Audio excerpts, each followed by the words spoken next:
Labas rytas, trumpai pavartykime antradienio spaudą. Lietuvos rytas primena apie metų senumo įvykius Kaune, kai buvo nušautas teisėjas Jonas Furmanavičius ir Violeta Naruševičienė. Apie tai publikacijoje Košmariška byla, kiek dar bus supilta kapų.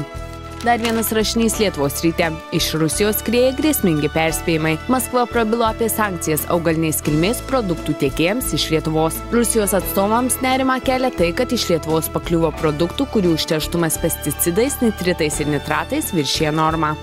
Verslo žinios. Kainų reguliavimas politikų kvaišalai. Prezidentė Dalia Grybauskaitė vakar prekybininkus išvadino išnaudotojais ir sulaukė Jono Rastymo konkurencijos tarybos vadovo pažado, kad atitinkamos išvados bus nedelsiant. Apie tai rašinyje malūnai pateko tarp politinių girnų. Dar viena publikacija Verslo žiniuose. Institucijų nesusikalbėjimas pasienyje ilgina eilės. Lietuvos vežėjai nuo spalio 1 dienos neturi galimybės optimaliau rinktis maršrutą, vengdami tų pasienio punktų, kuriuose driekiasi ilgiausios eilės.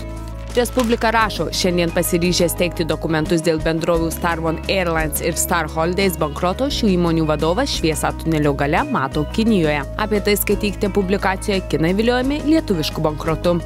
Dar vienas rašinys Respublikoje. Bankus vilioja tik šviežias kraujas. Sprogęs nekilnojamojo turto burbulas ir užklupusi ekonominė krizė ne vienam lietuviui tapo daug sunkesnė našta nei akmuo po kaklu.